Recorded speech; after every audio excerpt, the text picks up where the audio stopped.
tools sama orangnya itu terpisah, namanya remote gitu ya, sehingga meskipun kita terpisah jauh gitu ya dari peralatan yang kita peralatan yang digunakan untuk mengambil data, tapi tetap kita bisa memonitor gitu ya aplikasinya. Mungkin bisa ditunjukkan contohnya.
Dalam aset manajemen, kita fokus mengoptimalkan keseimbangan antara kinerja, biaya, dan risiko sepanjang life cycle aset tersebut.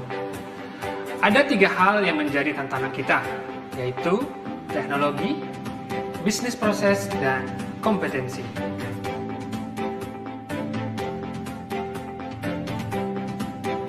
Untuk mencapai reliability, sebuah equipment membutuhkan pengenalan failure system yang unik, mulai dari sebelum operasi, saat beroperasi, dan saat pemeliharaan. Dan semuanya ini harus dilakukan melalui teknologi yang tepat dan spesifik. Maka dari itu, teknologi merupakan aspek yang harus berkembang selain untuk mencapai reliability, juga untuk meningkatkan produktivitas SDM. Teknologi dan tools yang tepat juga harus diiringi proses bisnis yang terdokumentasi. Proses bisnis sendiri merupakan aktivitas yang terstruktur agar meningkatkan produktivitas suatu organisasi. Contoh proses yang sering kita abaikan itu asset register. Dalam asset register itu ada asset grouping adjustment, sinkronisasi maintenance dengan procurement, standar katalog naming, dan registrasi aset baru. Adanya proses alur kerja asset registration ini dapat sangat membantu dalam monitoring kinerja. Program yang telah direncanakan dalam proses bisnis dan teknologi harus diimplementasikan, tidak hanya didokumentasikan saja. Terus, siapa yang mengimplementasikan? SDM atau personil? Personil yang terlibat haruslah memahami proses tersebut dan juga mampu mengeksekusinya. Inilah salah satu tantangan terbesar dalam mengembangkan suatu perusahaan. Karena proses bisnis dan teknologi dapat mudah diduplikasi, sedangkan personil harus dibina. Manajemen aset sendiri membutuhkan waktu untuk berhasil, dan nantinya SDM akan menjadi aset yang sangat berharga. PT Tiara Vibrasindo Pratama memiliki para ahli dan pengalaman selama 20 tahun dalam menghadapi tantangan-tantangan itu, dan juga berkomitmen untuk terus meningkatkan keandalan aset dengan mengintegrasikan ketiga aspek ini. Untuk itu, kami memiliki partner teknologi dari seluruh dunia yang mampu mengenali failure symptom yang menjadi musuh bagi praktisi reliability. Kami juga menelusuri proses bisnis terbaik untuk mendukung teknologi yang tepat.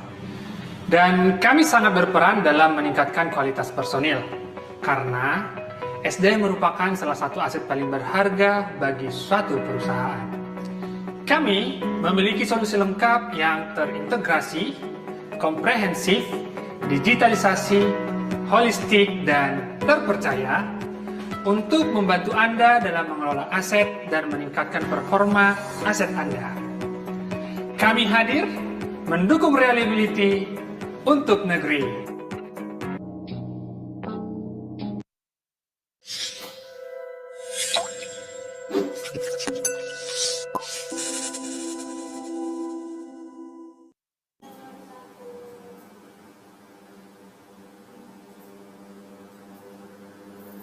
Oke, Assalamualaikum warahmatullahi wabarakatuh. Selamat siang Sobat Tiara dimanapun berada. Di sini bersama saya Arjuna Mikola sebagai Application Engineer di Tiara Vibrasindo Pratama. Dan saat ini kita di acara Gobar TVP atau ngobrol bareng Tiara Vibrasindo Pratama. Yang dimana kegiatan ini adalah salah satu wujud nyata Tiara Vibrasindo Pratama untuk mewadahi dan terbuka untuk berdiskusi dengan seluruh praktisi di seluruh Indonesia.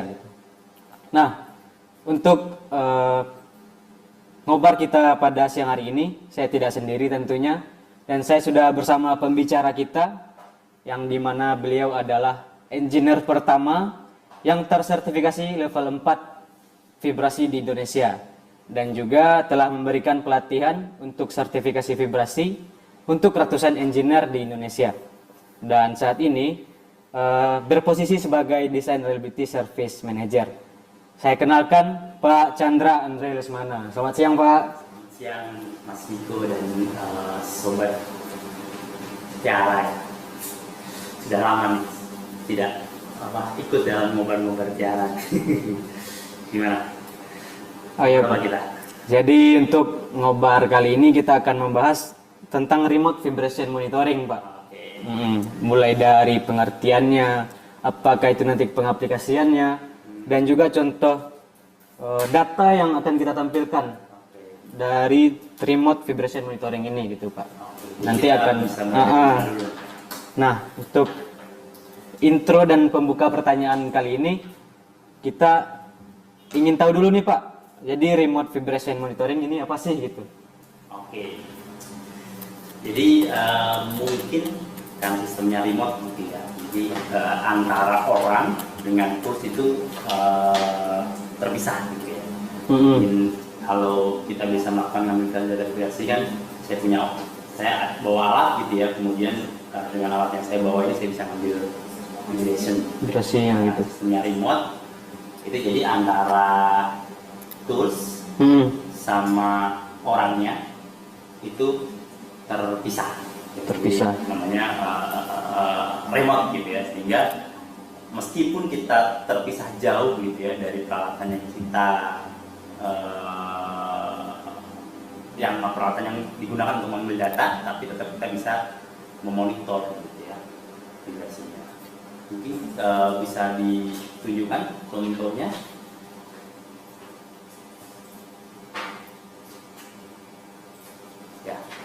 Jadi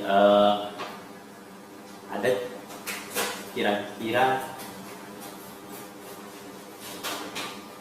itu, jadi kita punya misalkan equipment gitu ya, ada di pabrik gitu ya, kemudian kita nggak bisa ke sana gitu ya, atau si analis atau data collector itu nggak bisa ke sana gitu. Tapi kita tetap bisa melihat datanya itu secara online gitu ya Pak? Online. Baik itu di area yang sama, jadi misalkan itu di pabrik gitu ya, di power plant atau di apa namanya pen gitu ya. Kemudian kita di area yang sama, masih di office tapi dekat ke situ dengan network tertentu, ataupun misalkan beda kota gitu ya. Pabriknya, plantnya ada di Sumatera, gitu, kemudian kita ada di sini di Jawa, gitu, ya. Kita bisa melihat real time saat ini kondisi running di sana seperti apa, gitu, secara remote, ya. Tapi data-data yang muncul ada data-data. Nah, berarti bisa dikatakan untuk remote vibration monitoring itu kita hanya perlu ke site itu untuk instalasi aja gitu Pak?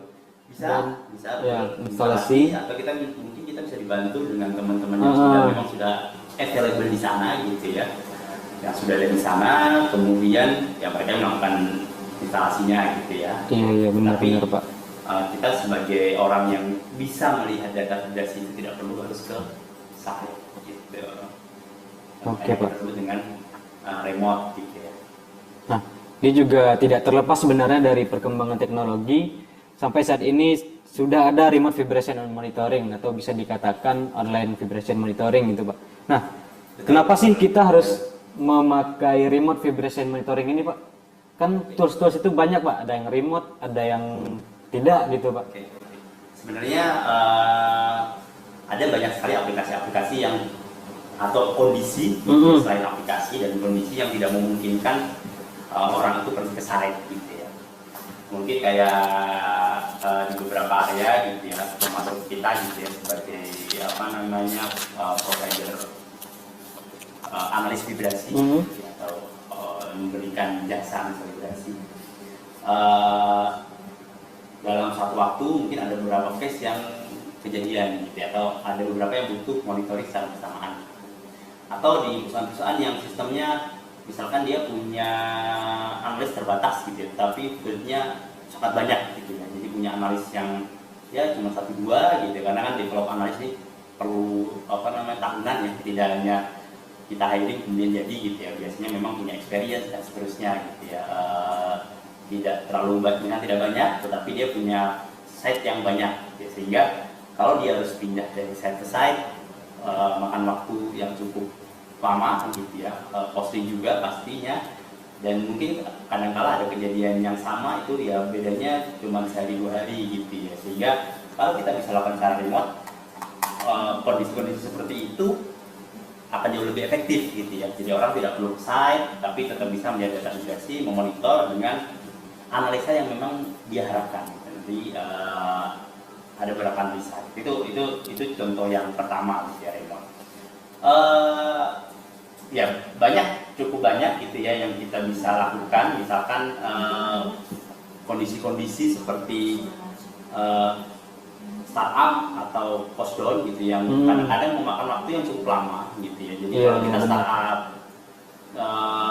power plant gitu ya, itu kan sehari 2 hari gitu ya. Tapi kalau ada orangnya kadang-kadang ditaruh di site itu apa namanya cukup harus lembur dan seterusnya gitu ya. Kadang-kadang kita bisa nggak santai di office tapi tetap melihat datanya gitu ya, atau nanti di switch dengan tim yang lain gitu ya, tapi tidak perlu ke site, itu pun jadi lebih punya fleksibilitas gitu ya. Padahal monitoringnya kan harus continue gitu ya, secara terus-menerus mungkin kondisi-kondisi tertentu gitu tadi ya, startup online. Atau ada kondisi tertentu di mana misalkan apa namanya, kita pernah juga gitu ya diminta ada kegiatan tiling gitu ya, maksudnya di plan itu ada kegiatan sipil. Nah, di mana kegiatan sipil itu akan berefek terhadap struktur yang bervibrasi. Nah, ini juga kita bisa pakai gitu ya, ketika kita taruh alat itu di situ, kemudian ya kita kan perlu di situ ya, karena proses sipil itu sendiri kan kerjaannya tidak hanya jam 2 jam gitu ya, itu bisa sehari, 2 hari, 3 hari gitu ya. Tapi kita bisa lakukan analisa gitu ya, atau monitoring secara remote, atau kita nanti berikan nilai alarm dan seterusnya, itu sangat memungkinkan. Tapi dalam monitoring yang cukup panjang gitu ya, jadi kita punya flexibility di mana orang tidak harus ada di site. Atau mungkin aplikasi yang lain yang misalkan gitu ya crane, karena mungkin bapak-bapak ada di area-area misalkan yang fieldnya power plant itu punya crane gitu ya, harus beroperasi 7 hari 24 jam misalkan, kayak di apa pelabuhan atau di misalkan pabrik baja gitu ya, seterusnya, itu kan beroperasi terus ya, karena memang berproduksi terus gitu ya. Tapi kadang-kadang gitu ya, pengambilan data vibrasi yang bagus itu ketika prosesnya itu apa namanya di kondisi yang sama. Di kondisi yang sama. Kalau kita menggunakan yang portable itu sangat tidak memungkinkan, karena kita tidak bisa tahu pasti kapan kita harus ngambil data, dan crane itu kan berjalan terus. Nah, benar. Kalau kita ikut portable, ya kita ikut jalan terus. Kondisinya gitu, tidak sama gitu. Jadi once kita perlu ini, kita bisa taruh di sana, kita coba operasikan 24 jam. Kemudian kita nggak harus di atas crane-nya gitu, lihat bilingnya, kita cukup di bawah. Kondisi tertentu dia akan ambil data sesuai dengan trigger yang kita set up, dan kita selalu bisa melihat datanya gitu. Itu kondisi yang lain gitu ya. Atau mungkin ya di beberapa tempat sama, tidak harus tidak harus keren, tapi untuk kondisi-kondisi yang memang tidak terakses gitu ya, dalam satu waktu. Dari misalkan kita pernah juga diminta di area Jetty gitu ya, dimana kerennya itu equipmentnya itu ya kalau beroperasi secara setia agak riskan gitu ya, tapi dia bisa stop gitu ya. Jadi ketika stop kita pasang, kemudian ketika beroperasi data itu akan langsung kita bisa monitor secara online. Jadi itu akan lebih memudahkan kita lah kondisi-kondisi tertentu di mana yang tadinya secara safety, isu cost itu menjadi bahan yang perlu kita pertimbangkan, itu kita sekarang lebih mudah gitu ya dengan konsep mungkin industri 4.0 dan seterusnya. Itu ya aplikasi-aplikasi yang possible kita lakukan dengan remote vibration monitoring. Jadi bisa dikatakan remote vibration monitoring ini lebih mengefektifkan waktu dan juga cost gitu ya Pak? Betul. Waktu lebih singkat dan juga costnya juga, manpower juga tidak perlu banyak gitu. Betul. Kita bisa monitor dari manapun lah, bisa dikatakan seperti itu Pak. Betul. Nah, untuk pengaplikasiannya seperti itu, dan untuk data yang bisa kita dapatkan Pak bagaimana? Apakah sama dengan portable gitu ya, dan lain-lain gitu? Ya. Okay. Atau terbatas yang remote ini Pak? Oke, baik. Jadi sebenarnya karena teknologi semakin berkembang gitu ya, prosesor juga semakin tinggi kecepatannya gitu ya, sehingga metode-metode pengambilan vibrasi itu akan bisa dilakukan lebih konsep data quality-nya akan lebih cepat gitu, sehingga data yang diambil sebenarnya akan mirip gitu ya, akan sama gitu ya, dengan data portable yang mungkin kita bisa lakukan gitu ya. Jadi mungkin bisa dicek di kita bisa lihat di slide nomor 2. Jadi di situ ada data-data yang bisa kita lihat gitu ya, di mana ya banyak sekali kita bisa lihat gitu ya, dalam artian value overall vibration nya berapa, atau nanti mungkin kita bedah lagi. Jadi kalau di vibrasi itu kita bisa pilah-pilah lagi kira-kira sumber vibrasi dari mana, itu kita bisa ekstrak lagi gitu ya dengan metode tertentu gitu, kita live. Jadi ini kalau kita bisa lihat datanya sendiri live gitu ya, maksudnya datanya sendiri tidak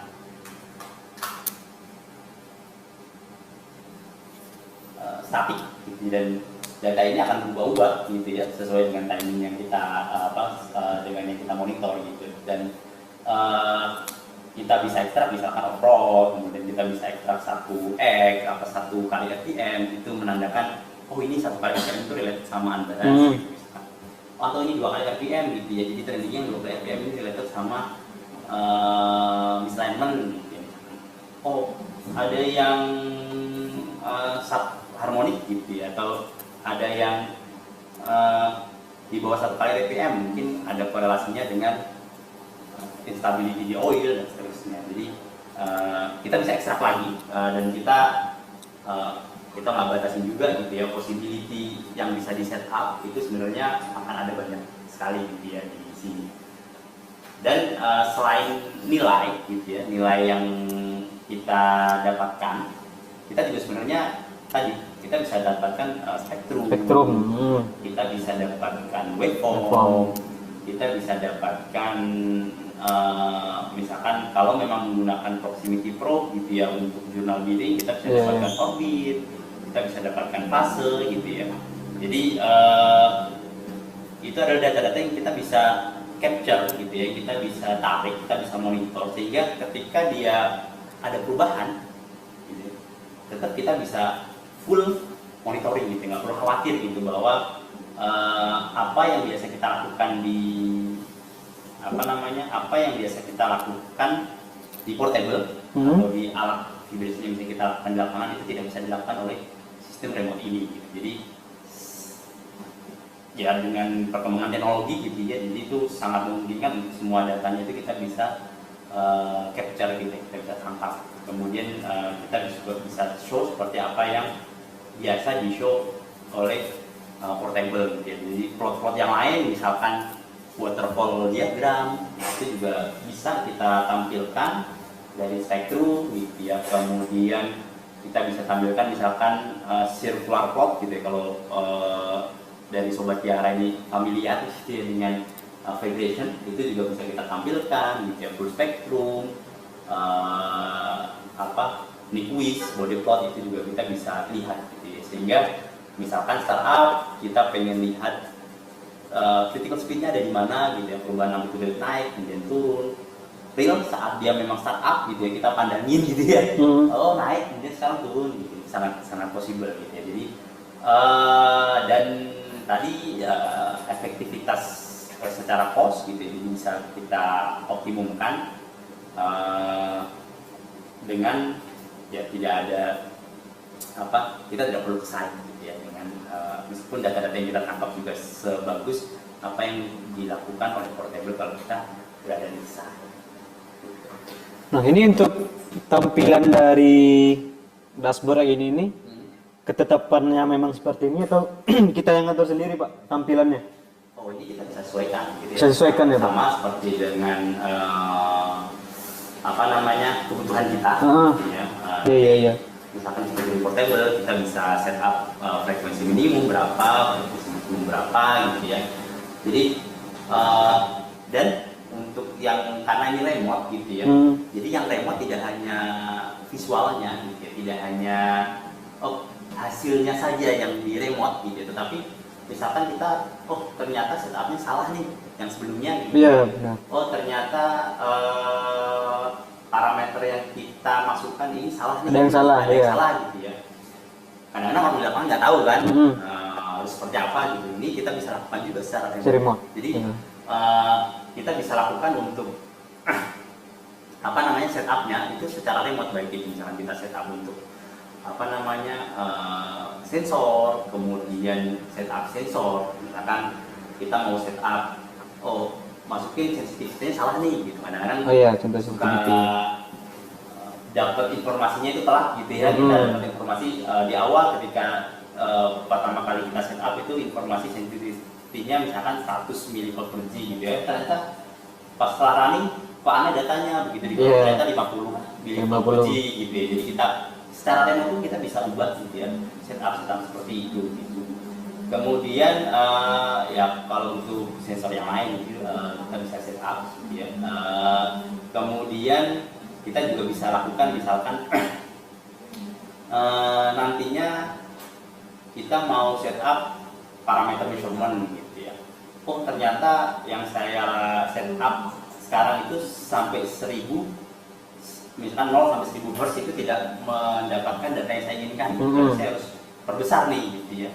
Saya harus ambil lagi 0 sampai 5000 Hz gitu ya. Kita ubah juga setupnya gitu ya, secara remote gitu ya Pak. Juga, gitu. Jadi sehingga setelah kita aplikasikan setup tadi secara remote itu nanti kita bisa dapatkan memang kebutuhan dari analisa-analisa yang kita lakukan gitu ya,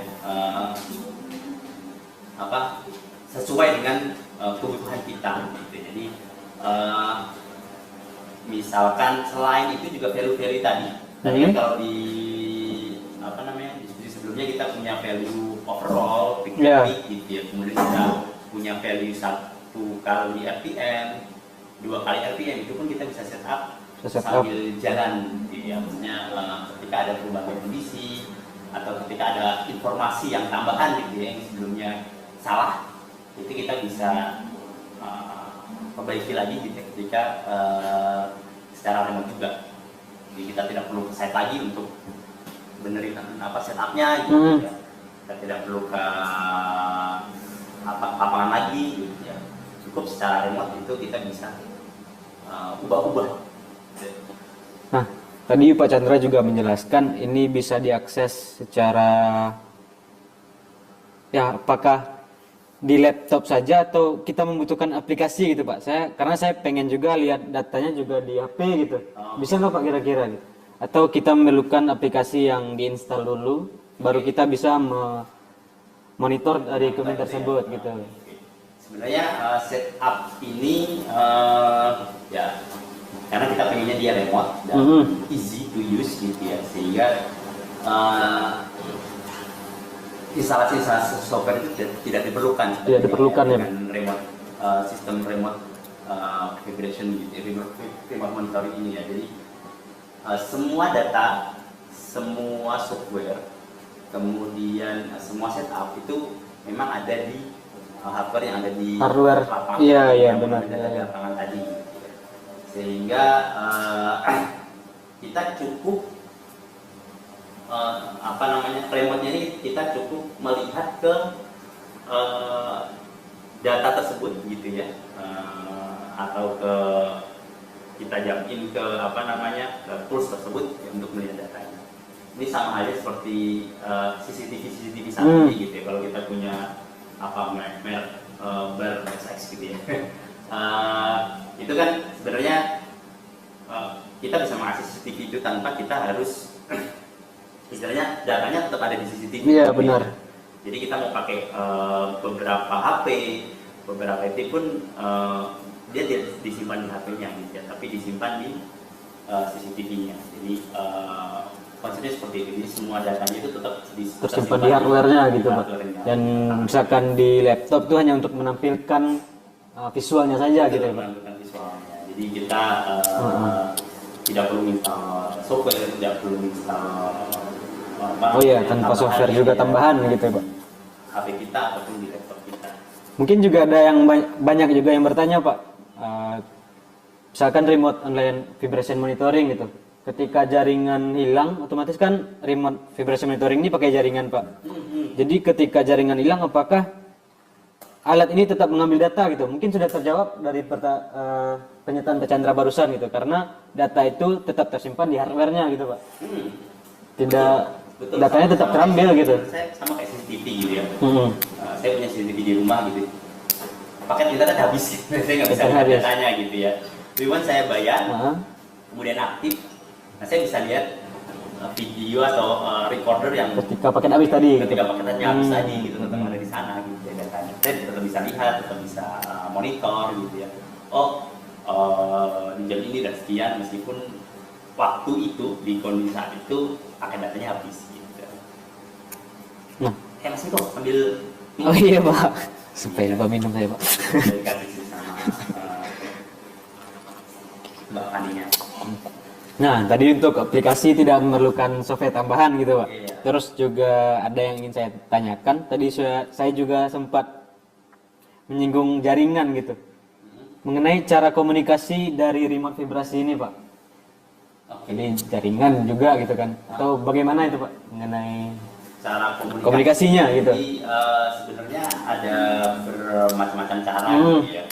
Tapi karena dia sistemnya remote, minimal dia pakai network gitu ya. Jadi ada possibility di mana kita melalui internal atau kita mulai melalui eksternal network gitu. Dalam artian ya kalau kita ya yang sering digunakan gitu ya, karena kami di Tiara juga nggak ada di environment-nya networking-nya dari plant gitu ya. Biasanya kita menggunakan sistem cloud, jadi kita melalui cloud untuk mengakses hardware kita. Iya. Sama seperti kita punya aplikasi tadi, balik lagi karena contohnya sangat sama gitu ya, konsepnya sama kayak CCTV yang 4.0 sekarang gitu ya, bahwa di HP ini kita tidak menyimpan semua video yang ada di video gitu ya. Di HP saya ini nggak ada nih, tapi saya bisa tahu video yang sudah direcord di HP saya ataupun live juga kondisi CCTV yang ada di rumah misalkan gitu. Yang ada di halaman depan, yang ada di dalam rumah dan seterusnya, itu saya bisa akses gitu ya. Itu ya cloud, tetapi dia tidak disimpan di cloud, tidak disimpan di HP, yang disimpan di hardware-nya. Hardware sendiri ya, benar Pak. Itu bisa seperti itu tuh caranya. Atau cara yang lain, misalkan kita ada mirror juga gitu ya, bisa juga karena kadang kala gitu ya dalam remote monitoring ini kan atau dalam vibration biasanya kita tidak hanya live monitoring, tapi kita juga ada misalkan post analisis lah. Jadi setelah dimonitor kemudian kita menganalisa gitu ya. Kadang-kala mempermudah analisa sehingga kita pengen bahwa ketika misalkan unitnya sudah dipindah ke tempat lain tapi datanya masih ada nih, masih bisa kita lihat lagi gitu ya. Jadi kita mirror. Jadi data yang ada di yang ada di hardware tadi itu di mirror atau di copy di cloud system. Nanti kita akses datanya di cloud system. Sama seperti balik lagi sama seperti CCTV karena memang ada konsep yang sama gitu ya. Kita bisa register, oh saya mau register cloud nih dengan kapasitas berapa juga gitu. Nanti kan dia disimpan di cloud gitu. Jadi kita bisa lihat videonya via cloud gitu. Tidak perlu harus akses ke sana. Jadi meskipun internet saya yang di rumah habis, tapi saya bisa lihat video-video yang sebelumnya sudah direcord dan disimpan di cloud. Itu cara komunikasi yang kedua. Sama tadi bisa direct, bisa di cloud. Atau yang ketiga mungkin karena ini sudah punya jaringan, kita punya sistem atau punya internal network, kita nggak perlu lagi nih via cloud. Kita seperti IP address saja, jadi kita bisa IP address itu dianggap sebagai komputer, kemudian kita mengakses IP tersebut dan kita tetap bisa melihat data yang ada di sana. Jadi dalam internal network gitu ya. Jadi memang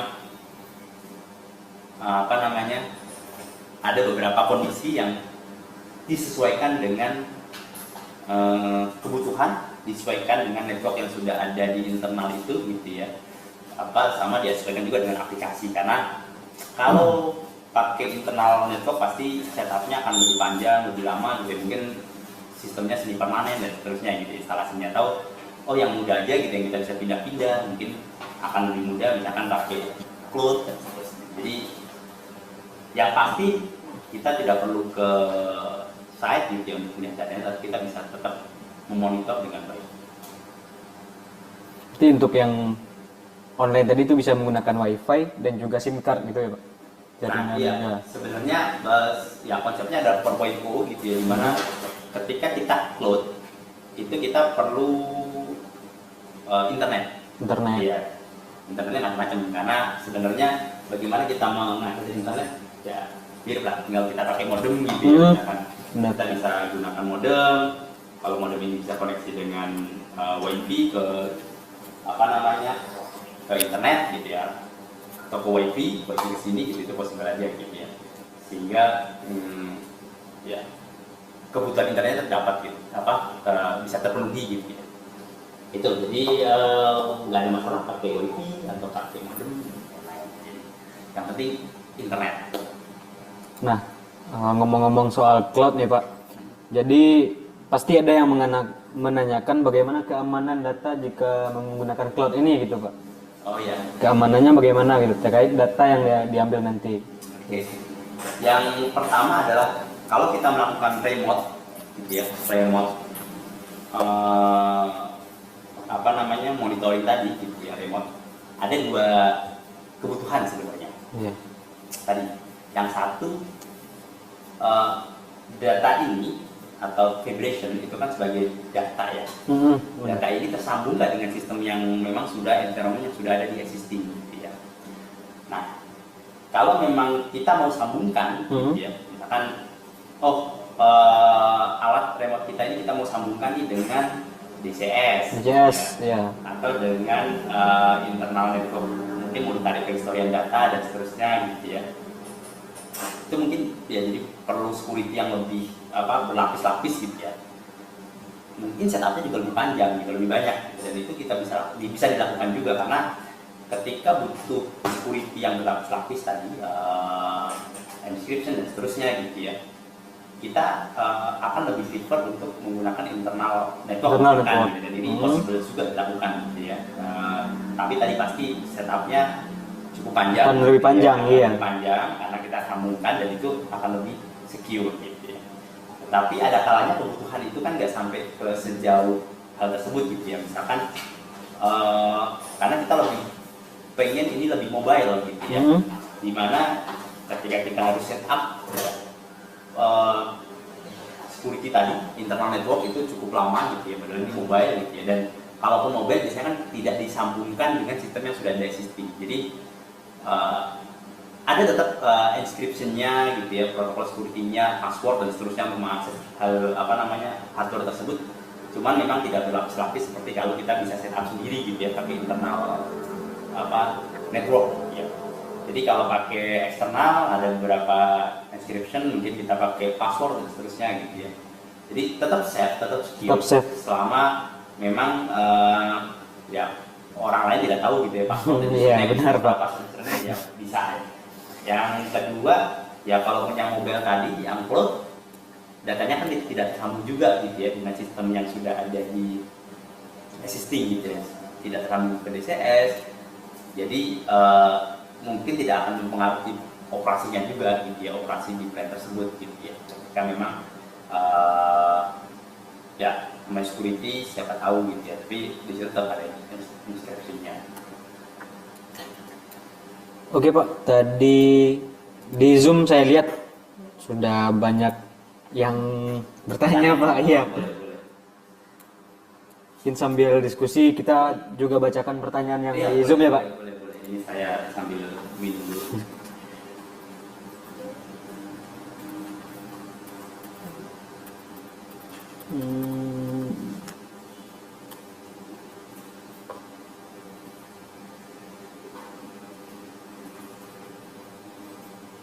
Nah ini ada pertanyaan Pak. Cara menentukan threshold warning jika motor baru yang terpasang nilai velocity sudah tinggi nilainya dan melebihi ISO 108.163. Menarik. Begitu terpasang motor baru nilainya tinggi gitu. Iya Pak, benar. Jadi sebenarnya ini bisa unik juga gitu ya, dalam artian gitu. Kita juga punya case-case yang mirip gitu ya, di mana misalkan nih Bapak, karena gini, kadang-kadang begitu motor kita terima gitu ya, si OEM bilang bahwa ini ternyata desain dari OEM gitu, desainnya memang berasa tinggi. Kadang-kala gitu ya, desainnya memang gitu, semua motornya gitu kan, tapi kan beda dengan standar gitu ya, kita nggak mau accept gitu ya. Nah, kalau di di vibration gitu ya, kalau kita belajar di sertifikat waktu di sertifikasi gitu ya, di vibration atau di ilmu condition monitoring, yang kita lihat ada sebenarnya trendingnya. Jadi kita kadang-kadang nggak lihat value, tapi kita trending ya. Ada kalanya udah tinggi tapi dia bisa bertahan 10 tahun gitu ya, bisa bertahan 5 tahun gitu tanpa ada masalah. Ada juga yang rendah bisa bertahan nggak bisa bertahan lama gitu. Ada juga memang yang tinggi dan problem gitu ya. Jadi yang pertama sangat tergantung ke analis dulu bahwa tinggi ini problemnya apa gitu ya.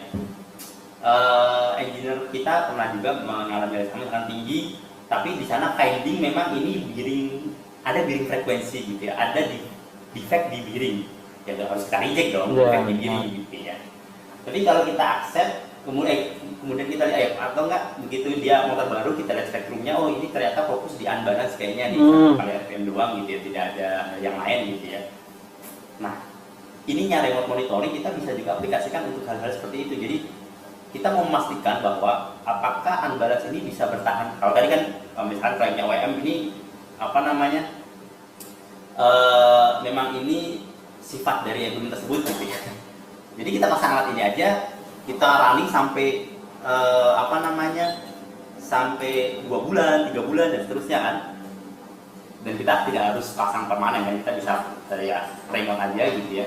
Thresholdnya kita bisa set up misalkan 50% lebih tinggi daripada nilai yang sekarang yang tinggi gitu ya. Jadi gitu. Atau kalau biasa di Mobius itu dibilang 2 kali lipat itu nanti danger gitu, misalkan ya. Atau 0,5 itu atau 50%-nya nanti alarm gitu. Nah, seperti itu nanti kita monitor. Nah ini pentingnya ini. Jadi kalau portable kan masa tiap hari orang harus ngambil data lagi, besoknya ambil data lagi untuk memastikan memang motor ini ketika running dengan kecepatan tinggi ini aman gitu ya. Tapi dengan ini kan oke, kita vibration tinggi, kita taruh tools di situ, kita setup alarm yang make sense gitu ya. Atau mungkin kalau mau lebih, karena ini tinggi gitu, kita setupnya ini aja deh. Kita setupnya jangan tinggi-tinggi, jangan 0,5 gitu ya, 0,2 dari nilai rata-rata gitu selama 1 hari atau selama 2 hari kita setup alarm itu gitu ya. Kita pastikan memang itu bisa bertahan dan tidak ada kenaikan vibration. Karena kalau memang dia sifat dari equipment tersebut gitu ya, meskipun nilai tinggi, tidak akan ada perubahan nilai vibration sampai 2-3 tahun gitu ya, beberapa bulan dan seterusnya. Jadi itu sangat bisa diaplikasikan dengan sistem ini. Kita taruh dengan kasih alarm dia, karena dia tinggi mungkin 20% kita bisa setup lah. Kalau rendah biasanya mungkin kita bisa setup 50 ya. Tapi ini kalau dari awal tinggi kan kita biar aware untuk memberikan alarm.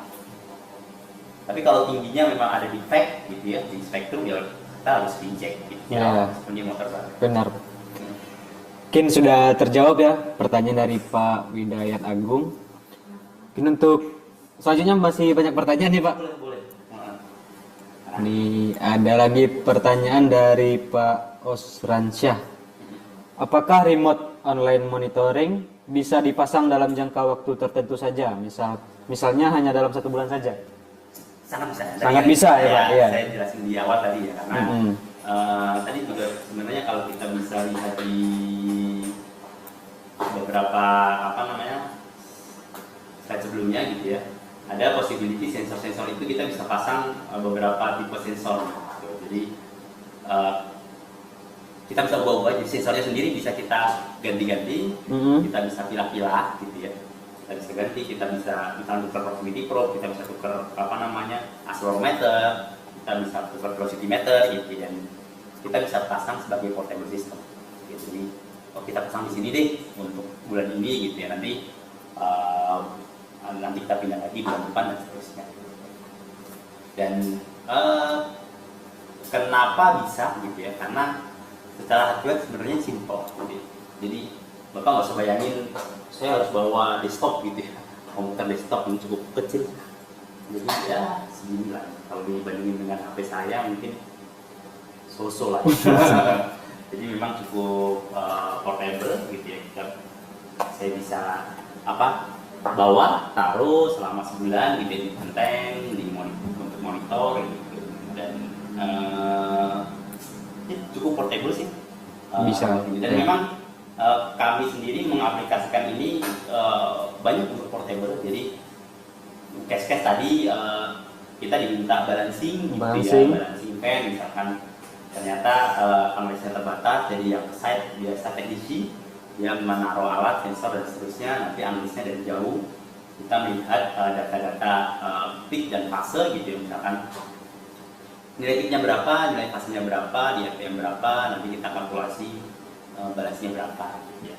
Kemudian setelah selesai ya diangkat lagi gitu ya kursnya gitu ya. Kemudian memonitor ada kebutuhan startup gitu, atau tadi balancing ketika startup gitu, memastikan bahwa ini kita bisa lihat body plotnya juga gitu.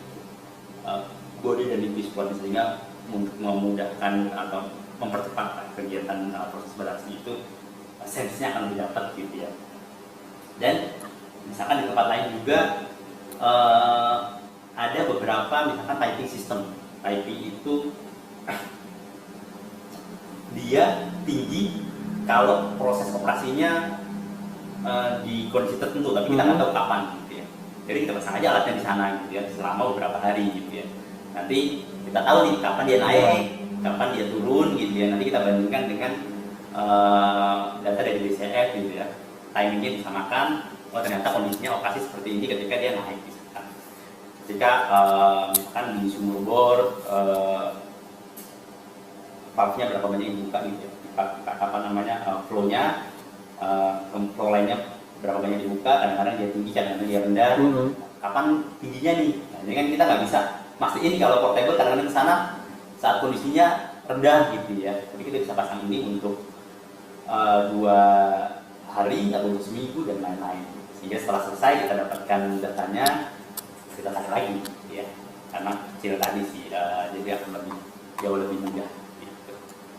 Jadi Jawabannya sangat bisa ya, Mas Osransyah itu. Jadi, Untuk selanjutnya ada lagi pertanyaan dari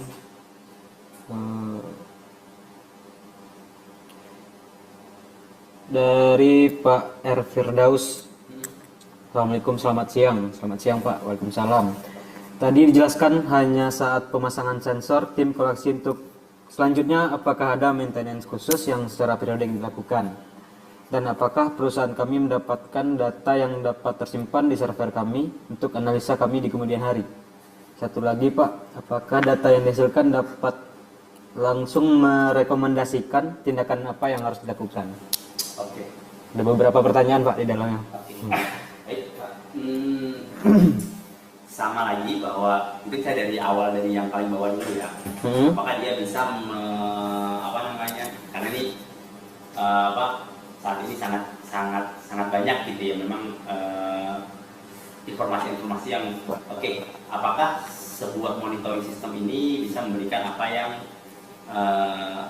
bisa memberikan rekomendasi Pak ya Pak. yang dapat gitu ya. Nah, balik lagi bahwa semakin banyak kursus gitu ya, tetapi orang yang disertifikasi, di training gitu ya, federation itu pun semakin banyak gitu ya, dari tahun ke tahun gitu ya, sampai saat ini gitu ya.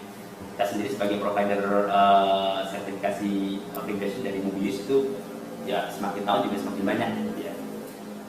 Sehingga saya bisa bilang bahwa ini bisa, tetapi tidak bisa menggantikan analis. Dalam artian seperti Tetap apa? bisa.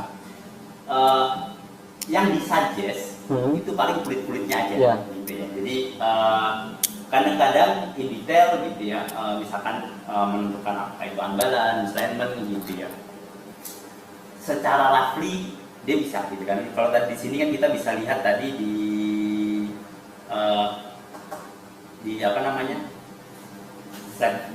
salah satu visualisasi kita kemarin tadi gitu ya, itu ada 1x, 2x gitu ya. Nanti kita bisa bikin logiknya di sana gitu ya, bahwa 1x itu related terhadap unbalance, 2x related terhadap misalignment. Jadi ketika yang 1x-nya naik gitu ya, alarmnya kena 1x, berarti dia problemnya unbalance gitu ya. Atau problemnya misalkan di subsynchronous gitu ya, berarti ini problemnya related terhadap instability dari oil. Kalau 2x bukan misalignment dan seterusnya. Itu bisa gitu ya, bisa memberikan informasi itu, atau tadi alarmnya dimunculkan, oh ini kayaknya unbalance karena di satunya naik gitu ya. Tetapi memang tidak se-advance, tetap butuh analis gitu ya, untuk melihat secara keseluruhan. Kenapa? Karena tadi bahwa aplikasi automated diagnostic gitu ya, integration sebenarnya sudah ada sejak dulu gitu ya, sejak tahun 90-an gitu. Tetapi ya tetap analis itu sangat dibutuhkan. Jadi automated diagnostic bisa kita ekstrak dari data-data seperti ini gitu, tetapi kita tetap perlu orang yang melihat lagi in detail gitu, membandingkan dengan data proses, membandingkan dengan antar sensor, karena ada sensor X, Y, Z gitu. Jadi misalkan ada sensor-sensor dari inboard, outboard gitu, kita harus cross correlation gitu ya, gimana kita korelasi antar sensor tersebut. Jadi tetap butuh analis, meskipun memang nggak istilahnya tidak harus analisnya mulai dari awal gitu ya, mulai dari scratch, tapi dia bisa roughly yang pertama itu dia diekstraknya dari sini, berarti mungkin akan kita fokus di problem tersebut ya, possibility-nya. Terus itu tadi banyak pertanyaannya, itu baru yang pertama. Yang terakhir ya. Iya Pak. Terus yang kedua, apakah ada maintenance khusus secara periodik gitu Pak? Maintenance khusus sebenarnya karena ini tadi berarti kalau maintenance ada dua kondisi gitu ya. Kita install ini secara permanen, kita remote secara permanen. Itu karena ini electrical gitu ya. Jadi maintenance khususnya nanti kalau sensor misalkan kita perlu validasi atau apa gitu ya. Seperti pada umumnya kalau hardware mungkin kita perlu tidak ada sih sebenarnya kalau hardware-nya ya. Tapi kita perlu kalau ada part yang problem dan seterusnya gitu ya, kita sebelumkan. Kemudian yaitu maintenance-nya gitu ya.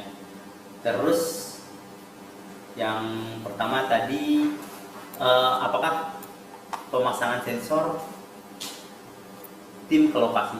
Oh enggak Pak, yang pertanyaan selanjutnya itu adalah apakah perusahaan kami mendapatkan data Oke. yang tersimpan di server kami untuk analisa kami di kemudian hari gitu Pak. Oke, baik. Jadi tadi bahwa data ini ada tersimpan di hardware tersebut gitu ya. Kalau hardware ini apa namanya? Ya kalau kita di servis kan jadi kita lakukan di hardware gitu ya. Tapi ini sebenarnya bisa dikoneksikan gitu ya.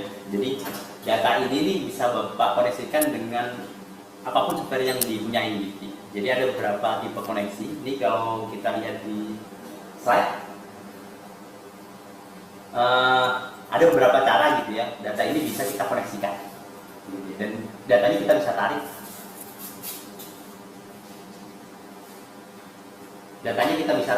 ke apa namanya, datanya kita bisa tarik ke server yang ada di perusahaan gitu ya.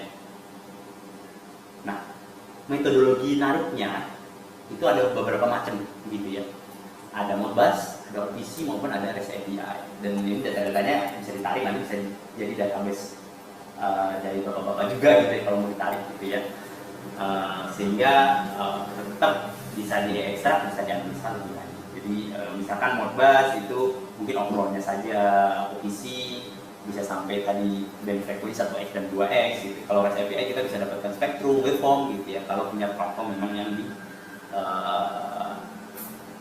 punya platform sendiri gitu ya, nanti mau diolah menggunakan, karena yang ditarik adalah raw data gitu, mau diolah menggunakan program-program tertentu, MATLAB atau yang lain itu bisa dilakukan dengan ini. Jadi 3 connection ini kita bisa dikoneksikan dengan hardware yang di perusahaan untuk nantinya untuk dianalisa lebih lanjut atau disimpan ya menjadi data di perusahaan. Di luar misalkan data yang disimpan di hardware ini. Oke, mungkin sudah terjawab ya Pak pertanyaannya. Untuk selanjutnya mungkin ini pertanyaan terakhir Pak. Cuman gitu. satu pertanyaan juga banyak poin-poinnya masalahnya. Gitu. Nah, ini dari Pak Sugiono. Yang pertama pertanyaannya adalah di slide kedua itu memakai software apa? Itu pertanyaan pertama Pak. Yang kedua pertanyaannya, saat monitoring tren, kapan batas waktu atau pada kondisi seperti apa sampai kita bisa yakin menentukan nilai alarmnya? Terus diberikan contoh adanya perubahan trending setelah ada corrective action pada equipment gitu Pak. Pertama tadi software di slide kedua. Jadi software yang di hardware tersebut ya, memang sudah diaplikasikan di sana. Tapi datanya data regression gitu ya, folder seterusnya.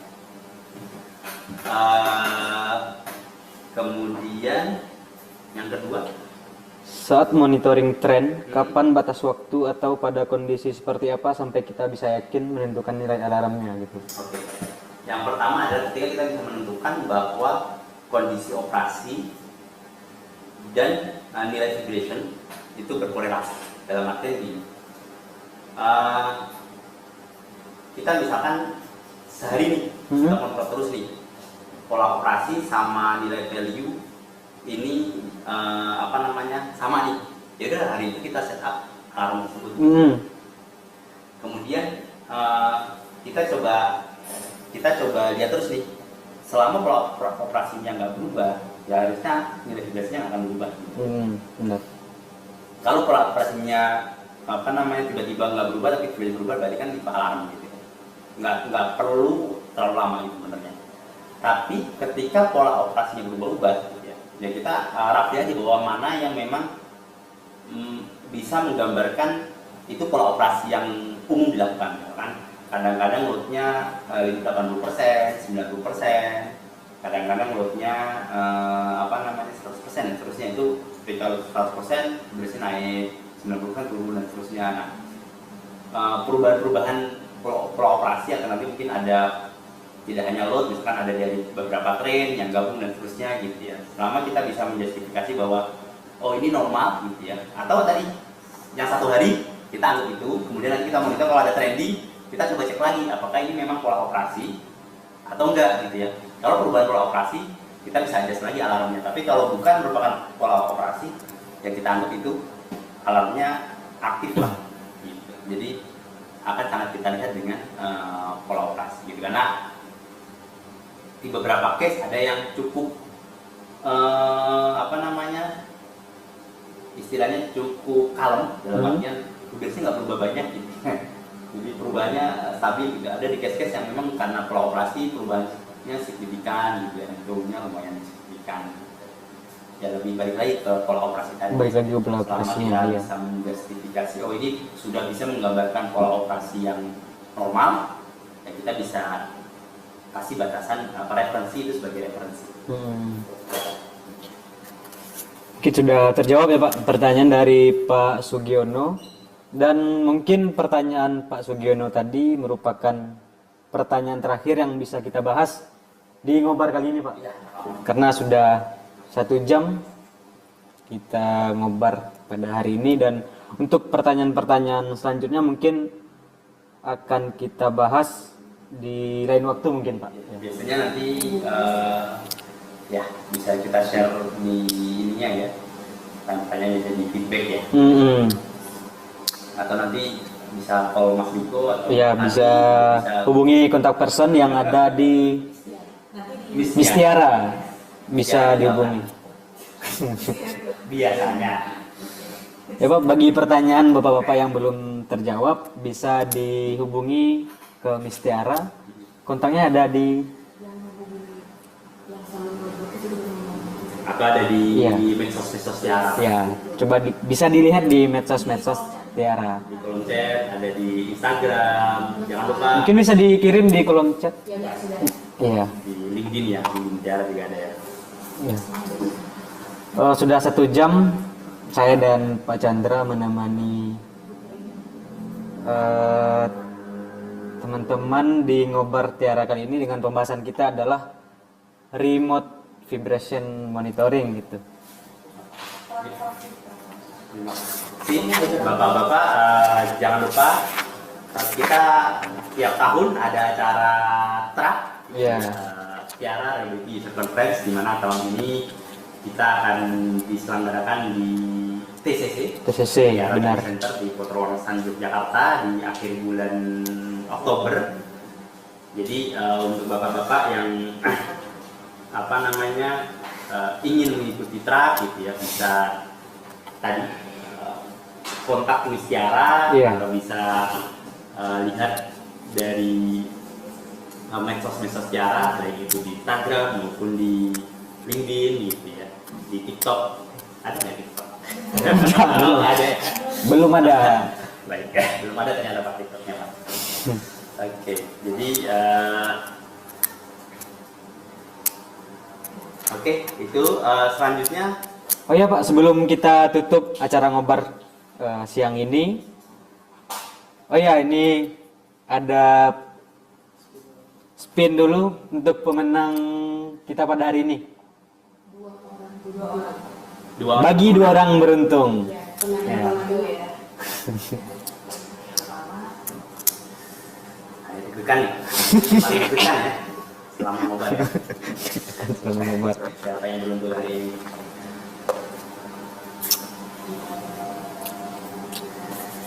Selamat kepada Pak Burhanuddin.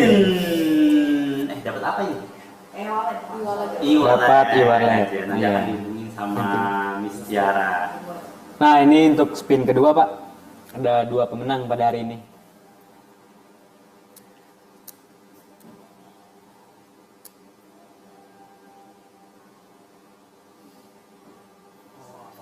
Selamat kepada Pak Osransyah. Nah, Anda mendapatkan e-wallet. e-wallet. Selamat Pak.